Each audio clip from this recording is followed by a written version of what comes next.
అదిరన్ సంచ మహేశ్వరంకి అతి సమీపంలో HMDA approved villa ప్లాట్లు ఈఎంఐ మరియు బ్యాంక్ లోన్ సౌకర్యం అందుబాటులో. తెలంగాణలోనే 3 ముఖ్యమైన దేవాలయాలు ఉన్నాయి. అవేంటంటే ఒకటి సీతారాం బాగులో ఉన్నటువంటి రామాలయం, మరొకటి హర్మాన్ ఘాట్ లో ఉన్నటువంటి ఆంజనేయ స్వామి టెంపుల్, ఇక ముఖ్యమైనటువంటిది జియాగూడలో ఉన్న రంగనాథ స్వామి టెంపుల్.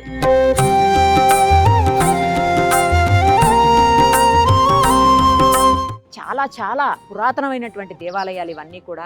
దాదాపు 450 ఏళ్ల నాటి ఆలయం ఈ ఆలయం అయితే. ప్రస్తుతం అక్కడే మనం ఉన్నాము. న్యూ ఇయర్ సందర్భంగా ఒక్కసారి స్వామివారికి వైకుంఠ ఏకాదశి పర్వదినానికి 5 రోజుల పాటు కంటిన్యూస్ గా పూజలు అవుతా ఉన్నాయి. 3వ తారీఖు వరకు కూడా ఈ పూజలు కొనసాగుతాయని తెలుస్తుంది. లోపలికి వెళదాం. స్వామివారికి ప్రత్యేకమైనటువంటి అలంకరణ చేశారు, అవన్నీ చూసేద్దాం. ఇంకొక స్పెషల్ ఏంటంటే ఇప్పుడు మనం ఎక్కడైతే నిలబడి ఉన్నామో ఇదంతా కూడా పుష్కరిణి ఉంది కింద. మనం అంటాం కదా కోనేరు అని చెప్పేసి, ఆ కోనేరు ఉంది. ఆ కోనేరు పైనే స్వామివారి ఆలయాన్ని నిర్మించారు. ఆ కోనేరులోనే స్వామివారికి ప్రతిసారి కూడా బ్రహ్మోత్సవాల టైంలో అక్కడి నుంచి జలాన్ని తీసుకొచ్చి అభిషేకం చేస్తారు. ఇలా ఎక్కడా కూడా ఉండదు. శ్రీరంగంలో ఉన్నటువంటి ఆలయానికి ప్రత్యేకమైనటువంటి ప్రతీకగా, అలాగే సేమ్ యాసిస్ రిప్లికా అన్నమాట ఈ ఆలయం. శ్రీరంగం వెళ్ళలేని వాళ్లకు, అలాగే తిరుపతి ఆలయాన్ని దర్శించుకునే అవకాశం లేని వాళ్లకు ఈ వైకుంఠ ఏకాదశి సందర్భంగా ఈ ఆలయాన్ని గనక, స్వామివారిని గనక దర్శనం చేసుకుంటే సేమ్ అక్కడ ఎలా అయితే మనం ఎంత హ్యాపీగా ఫీల్ అవుతామో అక్కడ దర్శనం చేసుకుంటే అలాగే ఇక్కడ కూడా అనిపిస్తుంది. అదే పాజిటివ్ వైబ్స్ ఉంటాయి. అలాగే ఇక్కడ కూడా ప్రత్యేకమైనటువంటి ఆశీర్వాదాలు లభిస్తాయని చెప్పి భక్తులందరిలో నమ్మకం ఉంది. ఏ కోరిక కోరుకున్నా తీర్చేటువంటి స్వామిగా ఈ పద్మనాభ స్వామిని నమ్ముతూ ఉంటారు. ఒక్కసారి దర్శనం చేసుకుందాం. అలాగే ఆలయానికి సంబంధించినటువంటి మరింత చరిత్రను కూడా తెలుసుకుందాం.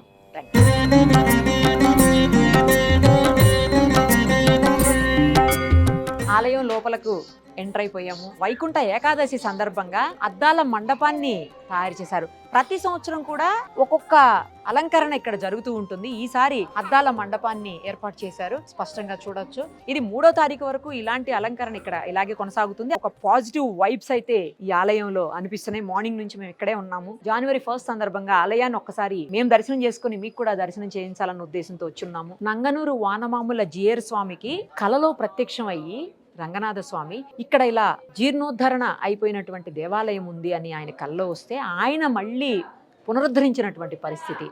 అంటే మనకు తెలుసు కదా, ఆ రోజుల్లో దేవాలయాలు కొన్ని పట్టించుకోకపోవటం వల్ల అలా పాడైపోతూ ఉండేవి, క్షీణిస్తూ ఉండేవి. అలాంటి ఆలయాన్ని మళ్ళీ పునరుద్ధరించారనమాట. సో అందుకే ఇక్కడే ఆ స్వామి ఇప్పటికీ కూడా ఉన్నారు అనేటువంటి ఒక ఫీలింగ్ అందరిలో ఉంటుంది.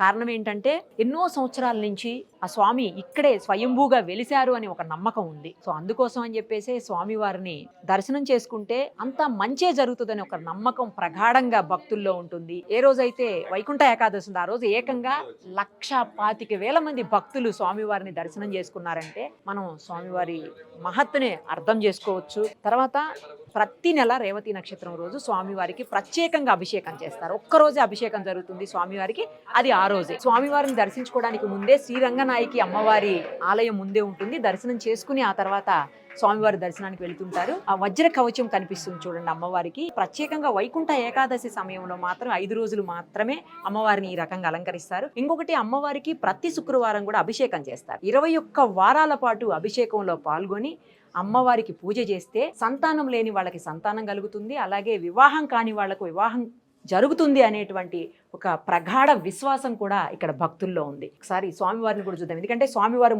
మొత్తం అంతా కూడా బంగారంతో నిండిపోయి ఉంటారు. ఒక్కసారి చూద్దాము. ఇప్పుడు అసలే బంగారానికి విపరీతమైన డిమాండ్ ఉంది కదా, అంటే స్వామివారికి కూడా మామూలుగానే అనంత పద్మనాభ స్వామి అంటేనే మొత్తం తెలుసు కదా, అంతా కూడా విపరీతమైనటువంటి సంపద. సో ఒక్కసారి స్వామివారిని ఆ బంగారంలో చూసేద్దాం పదండి. అనంతమైన సంపదలు ఇచ్చే అనంత పద్మనాభ స్వామి ఒక్కసారి దర్శనం చేసుకోండి. 2 కళ్ళు సరిపోవు.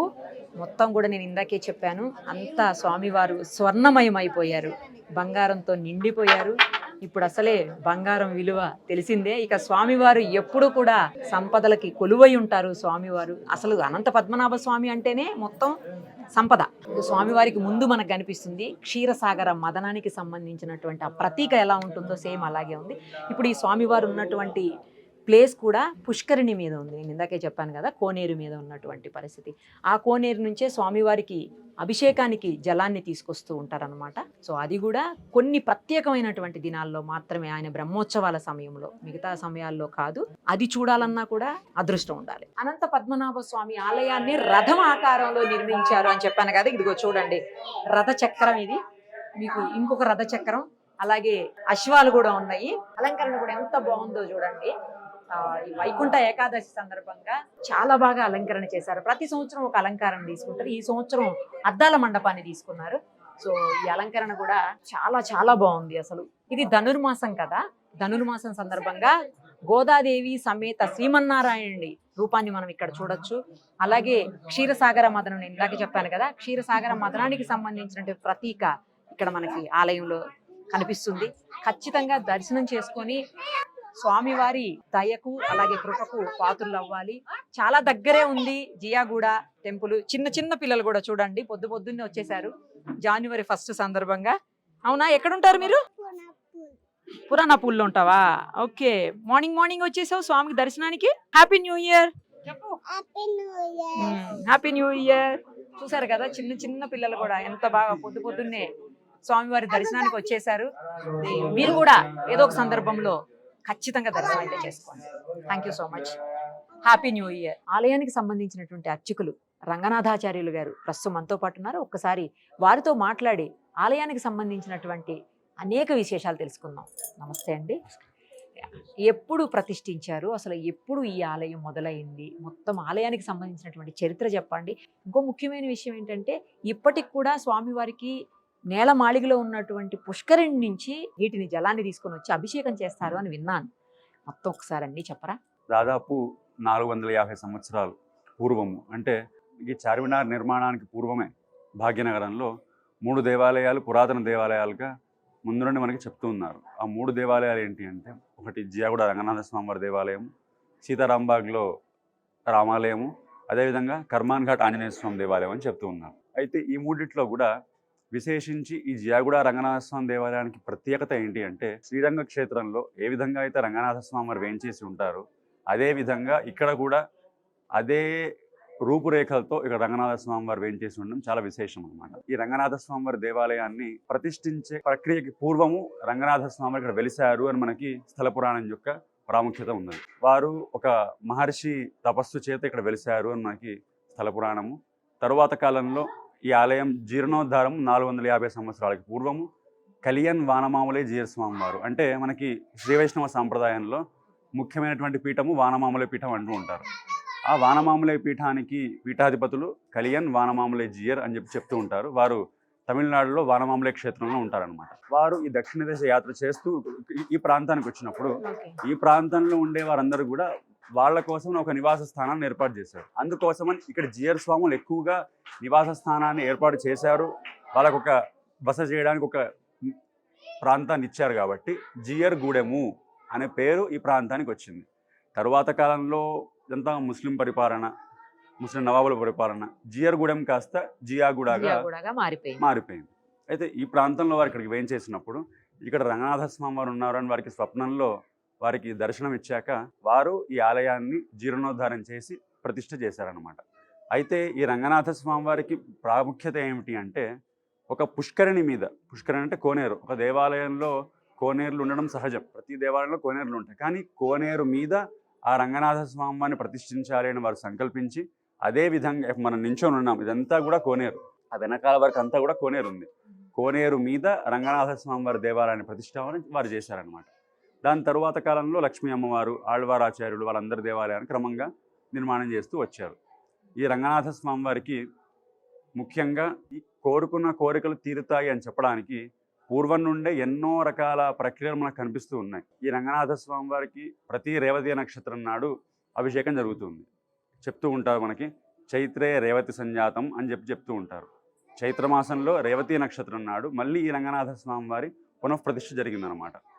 శ్రీరంగంలో ఉండే రంగనాథ స్వామి ముఖ్యమైనటువంటి మూర్తి ఆయన. వారు చైత్రమాసంలో వచ్చే మొదటి రేవతి నక్షత్రం అంటే ఉగాది నాడు వస్తుంది మనకి.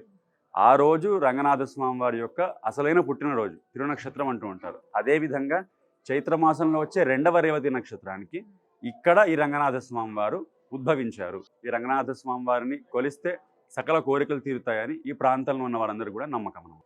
ఎస్పెషల్లీ ఈ ఏదైతే ఇప్పుడు మనకి ఉత్తర ద్వార దర్శనం చేసుకుని 5 రోజులు ఉంటుందో వైకుంఠ ఏకాదశి సందర్భంగా చాలా స్పెషల్గా పూజలు అవుతాయని విన్నాను. అవును. అయితే మనకి సాధారణంగా ఒక్కొక్క దేవాలయానికి ఒక్కొక్క ప్రత్యేకత, ప్రతి దేవాలయంలో స్వామిని అర్చిస్తూ ఉంటారు, అది సహజమే. కానీ తిరుమల క్షేత్రానికి వెళ్ళారనుకోండి, తిరుమల బ్రహ్మోత్సవాలకి చాలా ప్రాధాన్యత అవును. ఎక్కువ. అదేవిధంగా వైకుంఠ ఏకాదశి అంటే రంగనాథ స్వామి వారికి ప్రాముఖ్యత ఎక్కువ. మనకి శ్రీరంగ క్షేత్రంలో ఉత్తర ద్వార దర్శనం ఏ విధంగా అయితే జరుగుతుందో రంగనాథ స్వామికి అదే విధంగా ఇక్కడ మనము ఆ ఉత్తర ద్వార దర్శనాలు చేస్తూ ఉన్నాం అనమాట. ఓకే. మరి ఏ క్షేత్రంలో లేకుండా ఇక్కడ ఈ ఆలయంలో జరిగేటటువంటి నిత్య ఆరాధన కైంకర్యాలు, అదేవిధంగా బ్రహ్మోత్సవాలు కానివ్వండి, వైకుంఠ ఏకాదశి ఉత్సవాలు, ఇవన్నీ కూడా మన దక్షిణ దేశంలో శ్రీరంగ క్షేత్రంలో ఎలా జరుగుతుందో అదే విధంగా జరగడం ఇక్కడ ప్రాముఖ్యత. ఈ వైకుంఠ ఏకాదశి ప్రాముఖ్యత మనం చూసుకుంటే ఇక్కడ వైకుంఠ ఏకాదశి నాడు ఉదయాన్నే 2 గంటలకి స్వామివారికి నవకలశ స్నపనము అంటారు. ఉదయాన్నే 2 గంటల ముందు సుప్రభాత సేవ, తరువాత స్వామిని మేల్కొల్పి నవకలశ స్థాపనము 9 కలశాలతో స్వామికి అభిషేకం, పాలు, పెరుగు, తేనె, పండ్లు ఇత్యాది ద్రవ్యాలతో అభిషేకాన్ని ముగించుకొని తోమాల సేవ, మనకి తిరుమల జరుగుతుంది తోమాల సేవ, అదే తోమాల సేవ అనే కార్యక్రమాన్ని ఇక్కడ కూడా మనం కల్పించామన్నమాట.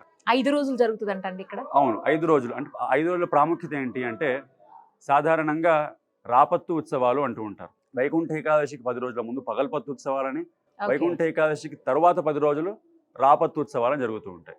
ఈ విధంగా మనకి దక్షిణ దేశంలో అన్ని దివ్య క్షేత్రాలు జరుగుతూ ఉంటాయి.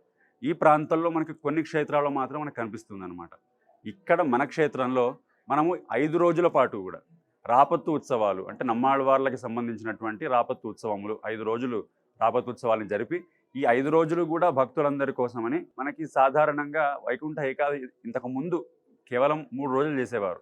కానీ భక్తుల ఈ రాపత్తు ఉత్సవాలు మాత్రం మనకి 5 రోజులు ఉండేది. ఓకే. కానీ భక్తుల యొక్క తాకిడి పెరిగిపోయింది తర్వాత కాలంలో. భక్తులందరికీ కూడా సౌకర్యం కల్పించాలి, వారందరికీ కూడా వైకుంఠ ద్వార దర్శనం యొక్క సౌకర్యం కల్పించాలనే భావనతోనే 5 రోజులు అదే రంగనాథ స్వామి వారిని ఎటువంటి మార్పు లేకుండా అదే వైకుంఠ ఏకాదశి అలంకారంతోనే భక్తుల కోసమని 5 రోజులు వైకుంఠ ద్వార దర్శనాన్ని ఏర్పాటు చేసి 3వ తారీఖు వరకు, 3వ తారీఖు వరకు ఉత్తర 3వ తారీఖు ప్రారంభమైంది. ఓకే. 3వ తారీఖు వరకు కూడా 5 రోజులు మనకి వైకుంఠ ద్వార దర్శనం ఉంటుంది. భక్తులందరికీ కూడా వారి సౌకర్యార్థము 5 రోజులు స్వామివారికి వైకుంఠ ద్వార దర్శనాన్ని కల్పించాం. Thank you. సుమన్ టీవీలో మీ పర్సనల్ అండ్ బిజినెస్ ప్రమోషన్స్ కోసం కింది నెంబర్కి కాంటాక్ట్ చేయండి.